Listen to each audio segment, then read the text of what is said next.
Lectura de la profecía de Isaías. Así habla el Señor.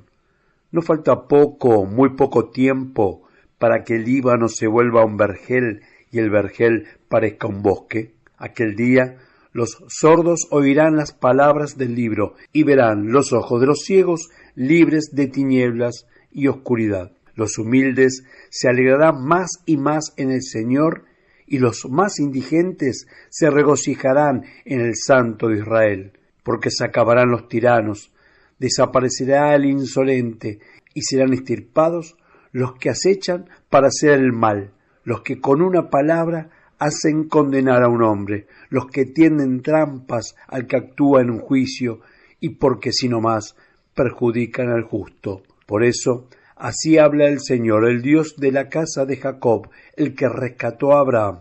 En adelante, Jacob no se avergonzará, ni se pondrá pálido su rostro, porque al ver lo que hago en medio de él, proclamarán que mi nombre es santo, proclamarán santo al santo de Jacob y temerán al Dios de Israel. Los espíritus extraviados llegarán a entender y los recalcitrantes aceptarán la enseñanza. Palabra de Dios, te alabamos, Señor.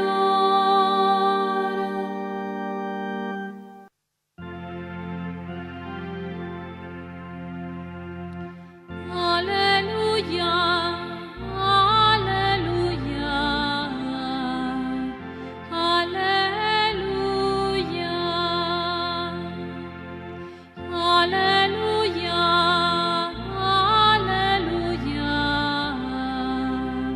aleluya. La lectura del día de hoy está tomada del Evangelio según San Mateo. En aquel tiempo, al marcharse Jesús, le siguieron 2 ciegos gritando: «Ten compasión de nosotros, hijo de David». Al llegar a la casa se le acercaron los ciegos y Jesús les dijo: «¿Creéis que puedo hacerlo?». Contestaron: «Sí, Señor». Entonces les tocó los ojos diciendo: «Que os suceda conforme a vuestra fe». Y se les abrieron los ojos. Jesús les ordenó severamente: «Cuidado con que lo sepa alguien». Pero ellos, al salir, hablaron de él por toda la comarca. Palabra del Señor. Gloria a ti, Señor Jesús.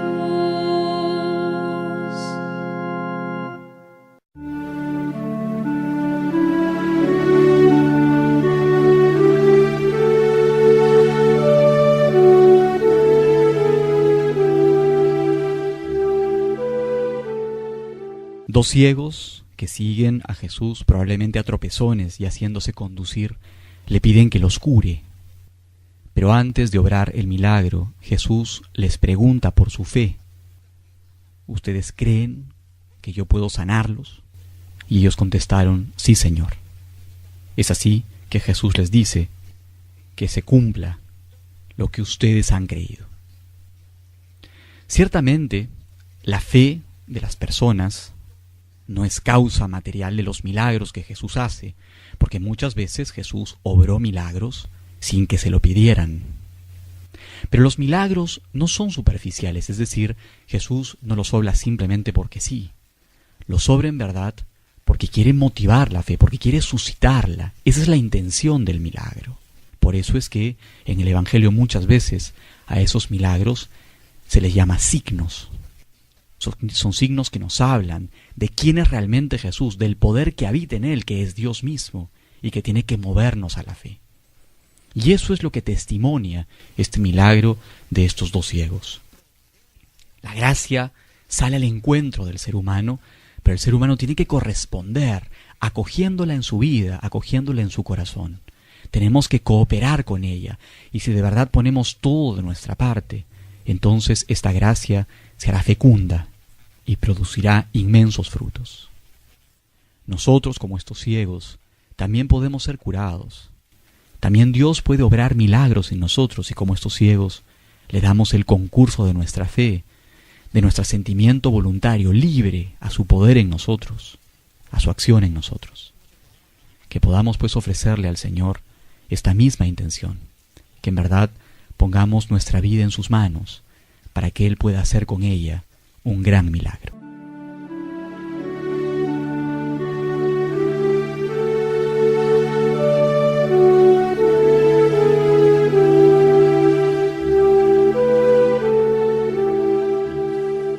Nuestro maestro en el Adviento, nuestro muy querido profeta Isaías, sigue ilustrando nuestra mente e inspirando nuestro corazón para que comprendamos que tenemos un Dios mayor.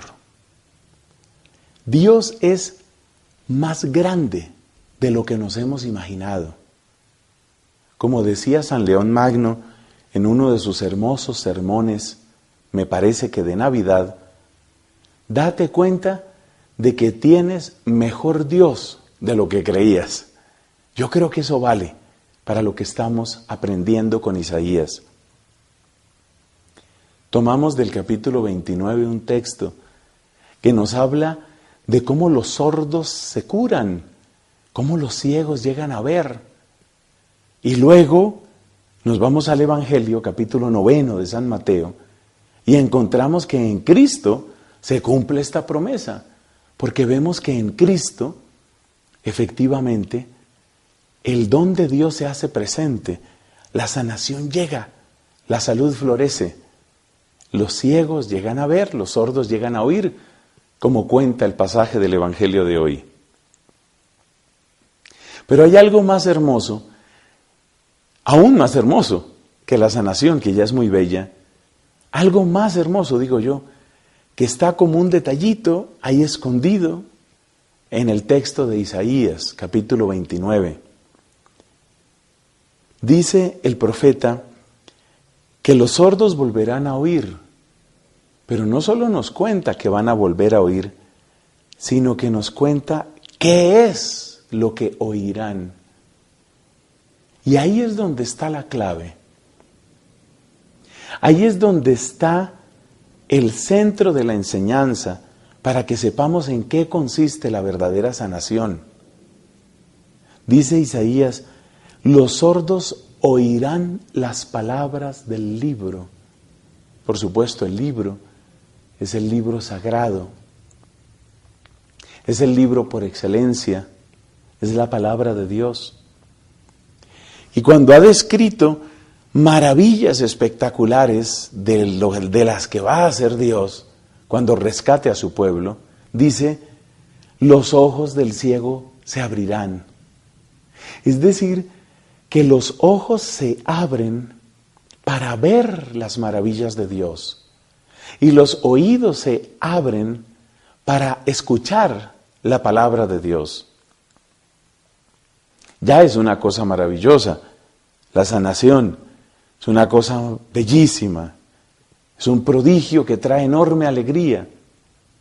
Pero es necesario que comprendamos que lo puramente fisiológico, lo puramente físico no es lo más importante.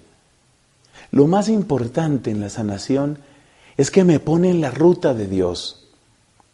Cuando Dios quita de una persona el peso de una enfermedad, cuando quita de una persona el dolor de una carencia, como puede ser la ceguera, pues en realidad está poniéndolo en la ruta de la contemplación de sus maravillas y de la escucha de su palabra. Y así también entendemos que este texto no solamente es buena noticia para los que sean ciegos o para los que sean sordos, es buena noticia para ti y para mí.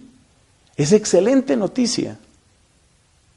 Y la razón por la que es tan buena noticia es porque nosotros, cada uno de nosotros, también tiene, unos más, otros menos, tiene que enderezar la vida. Tenemos que enderezar la vida, tenemos que mover nuestras antenas hasta percibir la palabra de Dios. Y tenemos que abrir nuestros ojos hasta contemplar las maravillas del Señor, hasta que Él sea el amor de nuestras vidas.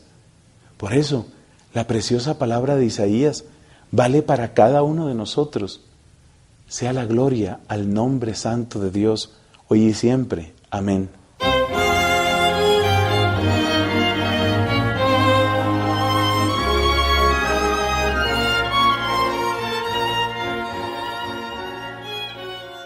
Hoy 7 de diciembre la Iglesia recuerda a San Ambrosio. Las casualidades no existen. Dios se sirve de circunstancias y de personas que ni nos imaginamos para que nos encontremos con Él. Ambrosio nació en Alemania, en la ciudad de Treveris, hacia el año 340. Su padre era prefecto romano en la Galia y murió cuando Ambrosio era chico. Su madre era una mujer de principios muy firmes y lo educó para ser un hombre de bien. Después de la muerte de su esposo, decidió que era mejor que toda la familia regrese a Roma. Allí sus hijos tendrían más oportunidades y podrían recibir una mejor educación. Ya instalados en Roma, Ambrosio estudió griego y destacó como poeta y orador.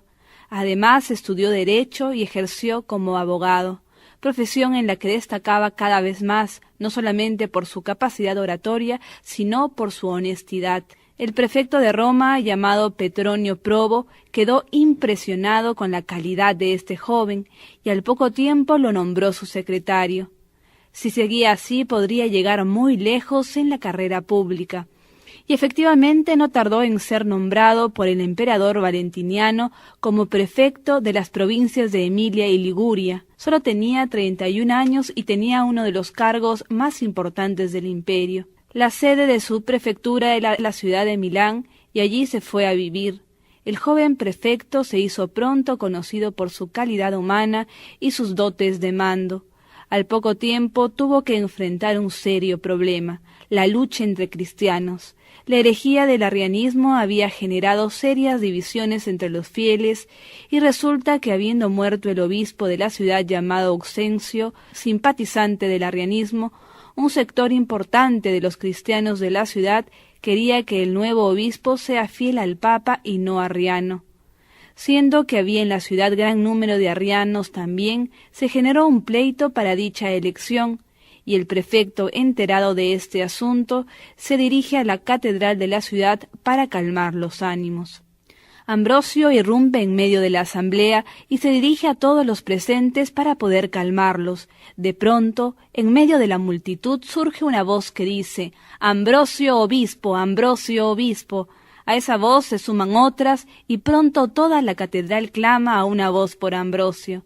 El desconcierto se apoderó de él y a pesar de todos sus alegatos, católicos y arrianos seguían exigiéndole aceptar el episcopado. Los obispos presentes interpretaron que esa era la voluntad de Dios y le suplicaron aceptase.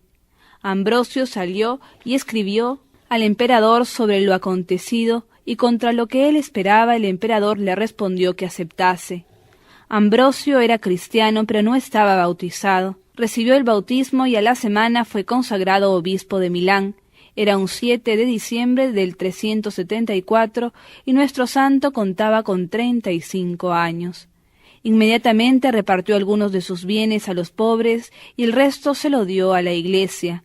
La familia de Ambrosio es una familia de santos. Su hermana es Santa Marcelina y su hermano es San Sátiro, a quien le confió la administración de la diócesis, pues él quería dedicarse enteramente a asistir espiritualmente a su grey. Una de sus principales tareas fue la conversión de los arrianos de su diócesis. A Dios gracias, su testimonio y su inteligencia contribuyeron a que en poco tiempo dejaran de existir. Su casa estaba siempre abierta a todos. Un día llegó una mujer de temple fuerte, pero profundamente afligida por su hijo Agustín.